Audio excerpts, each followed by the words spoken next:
Ці дастаткова я добры хрысціянін? Ці сапраўды Бог мяне любіць? Чаму пасля ўсіх пропаведзяў, канферэнцый, малітваў і служэнняў я ўсё яшчэ не маю сапраўднага спакою? Вы задавалі сабе гэтае пытанне? Я, шчыра кажучы, так. І цікава, што гэтае пытанне задаваў сябе яшчэ адзін чалавек больш за 500 гадоў таму. Яго звалі Мартин Лютер. Канешне, вы пра яго ўжо чулі.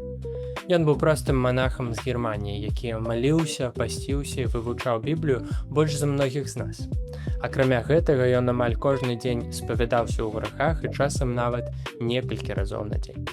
Але замест супакою, якога ён так доўга шукаў, будучы лідар адраджэння адчуваў толькі страх перад Богом. І менавіта пошукі адказаў на гэтае пытанне і прывялі яго да рэфармацыі 16 стагоддзя. Я вітаю вас на канале Нататкі рэфармата. Тут мы разважаем пра багаслоўе, кнігі, Біблію і жыццё звычайнага веруючага перад Богом. Я запрашаю вас падпісацца, паставіць палец уверх, калі вам спадабаецца гэты выпуск, а калі не, двойчы націсніце палец уніз. Ну а цяпер далей да выпуску. Сёння мы абмяркуем знакамітыя 5 сола рэфармацыі. Але гэта не будзе гістарычны выпуск. Мы паспрабуем адказаць на пытанне, чаму гэтыя прынцыпы ўсё яшчэ патрэбныя сучасным хрысціянам. І ці могуць яны дапамагчы веруючым, якія стаміліся ад пастаяннай пагоні за больш духоўным жыццём, новым узроўнем веры або чарговым прарывам. Калі мы разважаем пра рэфармацыю, часам думаем, што гаворка ідзе пра нейкія багаслоўскія спрэчкі або палітычныя канфлікты ці нейкія вядомыя гістарычныя падзеі Еўропы 16 стагоддзя. Але ў цэнтры рэфармацыі стаяла вельмі асабістае і практычнае пытанне, якое можна назваць пытаннем Лютера. Як грэшнік можа быць прыняты святым Богам? Ведаеце, Лютер не быў бунтаром ці нейкім рэвалюцыянерам. Ён быў чалавекам, які проста шчыра хацеў спадабацца Богу. Менавіта таму ён спавядаўся гадзінамі, браў пасты і выконваў усё, што патрабавала царква, а часам нават і больш. Але справа ў тым, што чым больш ён стараўся, тым больш адчуваў веліч і глыбіню сваіх грахоў. Ён працягваў баяцца Божага суду, баяўся, што зрабіў недастаткова, баяўся, што Бог усё яшчэ гневаецца на яго. Пакуль аднойчы, калі ён вывучаў ліст да рымлянаў, ён не адкрыў для сябе простую і прыгожую ісціну Божай ласкі. Бог ратуе грэшнікаў не праз іх заслугі, старанне ці духоўны актывізм. Бог ратуе грэшнікаў праз Ісуса Хрыста. І менавіта з гэтага адкрыцця паступова пачалі фармавацца 5 прынцыпаў рэфармацыі. Гэта сола скрыптура, сола грацыя, сола фіде, солус Христус і солі Део Глорія. І гэтыя прынцыпы не былі нейкім новым вучэннем. Яны хутчэй вярталі ці выказвалі тое, што ўжо было ў Пісанні і ў гісторыі царквы. І чаму гэта актуальна сёння? Канешне, нам можа здавацца, што праблемы Лютера, яго пытанні, яго кантэкст засталіся там у 16 стагоддзі. Але ці сапраўды гэта так? Сёння людзі ўжо не купляюць індульгенцыі, на што я шчыра спадзяюся, і могуць нават не падпарадкоўвацца папе рымскаму ці нейкім патрыярхам. Але яны ўсё яшчэ шукаюць упэўненасць. Яны ўсё яшчэ баяцца быць недастаткова добрымі, усё яшчэ спрабуюць заслужыць Божае дабраславенне яго прыняцця, усё яшчэ шукаюць чарговую формулу духоўнага поспеху. Таму галоўнае пытанне гэтага выпуску, як я ўжо казаў раней, што могуць сказаць 5 сола сучаснаму хрысціяніну. І мы пачнем з самага першага. Гэта сола скрыптура, ці толькі пісанне. Першы прынцып рэфармацыі сцвярджаў: толькі святое пісанне з'яўляецца найвышэйшым аўтарытэтам для царквы і для жыцця веруючага. І тут важна разумець, рэфарматары не адмаўлялі традыцыю. Яны вельмі шанавалі айцоў царквы і не адмаўлялі гэтым настаўнікам. Яны не адмаўлялі веравызнанні і дакументы сабораў, але яны сцвярджалі, што ўсё павінна правярацца пісаннем. І сёння, канешне, гэта асабліва актуальна. Мы самі жывем у эпоху інфармацыйнага і духоўнага шуму. У нас ёсць розныя прапаведнікі, рухі, блогеры, прарокі, настаўнікі, канферэнцыі і розныя падкасты. І часта звычайны веруючы проста губляецца сярод усяго гэтага. Каму верыць? Хто сапраўды мае рацыю?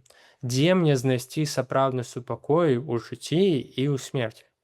І вось прынцып сола скрыптура нагадвае, што апошняе слова належыць не чалавеку, апошняе слова належыць таму, што сказаў сам Бог у Пісанні. І для сучасных евангельскіх веруючых гэта таксама актуальна. Таму што сёння вельмі лёгка паставіць асабісты досвед вышэй за Пісанне, што часам людзі і робяць, калі кажуць: Бог мне адкрыў, ці я адчуваю ў духе штосьці, ці Дух Святы хоча, каб я зрабіў тое ці іншае. І справа ў тым, што гэтыя фразы як бы не зусім праблемныя, але калі пачуцці і эмоцыі, вось усе гэтыя духоўныя пачуцці заціхаюць і супакойваюцца, адразу прыходзіць страх і думкі, што Бог пакінуў нас, Ён перастаў нешта казаць, Ён адышоў ад нас, ці мы неяк згрэшылі і закрылі наш твар ад Яго. Але наша ўпэўненасць павінна будавацца не на такіх перажываннях, а на Божым слове. Кожны раз, чытаючы Біблію, мы чуем сапраўдны Божы голас, уявіце сабе. Кожны раз, калі вы слухаеце сапраўдную біблійную пропаведь, вы чуеце голас Бога і голас Святога Духа. Як казаў Джастін Пітерс, хочаш пачуць Бога, чытай Пісанне. Хочаш пачуць яго голас услых, чытай Пісанне услых. І мы павінны зразумець, што гэтага Пісання, Божага Слова, дастаткова для нашага жыцця. І такая думка дае сапраўдную супакой і стабільнасць у жыцці. Наступны прынцып – гэта сола грацыя, ці толькі ласкай. Гэты прынцып сцвярджае, што выратаванне пачынаецца з Божай ласкі, не з чалавека, не з яго рашэння, не з яго намаганняў ці духоўнасці, а з Бога. Бог Троіца ратуе грэшніка праз ласку. І гэта ісціна таксама застаецца актуальнай сёння. Таму што многія хрысціяне, я сам гэта бачу, жывуць у пастаянным адчуванні, што робяць недастаткова. Недастаткова моляцца, недастаткова служаць, недастаткова ахвяруюць, або недастаткова чытаюць Біблію, і таму пастаянна адчуваюць віну. Але Божая ласка кажа: Бог полюбіў нас не таму, што мы сталі добрымі ці вельмі святымі. Бог полюбіў нас, калі мы яшчэ былі грэшнікамі, што значыць літаральна яго ворагамі. І гэта неверагоднае суцешэнне для нас.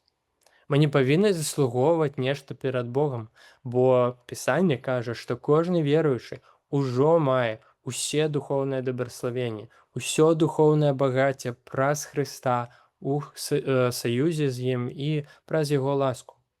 Божая любоў не залежыць ад нашай прадуктыўнасці або актыўнасці ў служэннях. Яна залежыць ад таго, што адбылося на крыжы 2000 гадоў таму. Наступны прынцып – сола фіде, або толькі верай. Калі прынцып сола грацыя адказвае на пытанне, адкуль прыходзіць выратаванне, то прынцып сола фіде адказвае на пытанне, як мы яго атрымліваем. І адказ вельмі просты – праз веру, якую Бог дае Святым Духам разам з ласкай. Не праз нашыя заслугі, не праз рэлігійныя дасягненні, не праз духоўныя подзвігі. Для многіх сучасных хрысціян гэта зноў жа вельмі вызваляючая ісціна. Асабліва для тых, хто пастаянна ацэньвае сваё духоўнае жыццё і нават статус перад Богам па эмоцыях і пачуццях або па актыўнасці. Калі ў нас ёсць натхненне, значыць Бог блізка. Калі натхнення няма, значыць нешта не так. Калі я хачу служыць, значыць я нармальны веруючы. Калі я штосьці сёння прачнуўся і не хачу ісці ў царкву, ўсё адразу я самы злосны грэшнік. Але вера абапіраецца не на нашыя пачуцці, не на нашыя эмоцыі. Яна абапіраецца на Хрыста і тое, што Ён зрабіў. І нават цікава, ратуе не наша вера, але сам Христос, аб'ект нашай веры. Таму, якая б ступень веры ў нас не была, калі мы верым і давяраем сваё жыццё Хрысту, мы маем гэтае выратаванне і сапраўды маем усё, што Христос зрабіў для нас. І сёння ты можаш адчуваць Божую прысутнасць. Заўтра можаш не адчуваць, але Христос застаецца тым самым нязменным Богам, які ратуе сваіх людзей. Таму наша надзея зноў-такі застаецца нязменнай і вечна. І чацвёрты прынцып гэта солус Христус, ці толькі Христос. Гэта, я бы сказаў, сэрца ўсёй Бібліі і ўсяго хрысціянства. Сапраўды, толькі Христос ёсць адзіны збаўца. Толькі Ён адзіны пасярэднік паміж людзьмі і Богам. Той, хто сваёю крывёй здабыў для нас поўнае і вечнае прыміранне з Богам. Зноў-такі, для многіх сучасных цэркваў і веруючых гэта таксама актуальна. Бо неважна, гэта каталіцкая, праваслаўная ці пратэстанцкая царква, а любы веруючы можа лёгка страціць, згубіць ісціну ці скрывіць сваё багаслов'е, калі адыходзіць ад крыжа і ад Хрыста.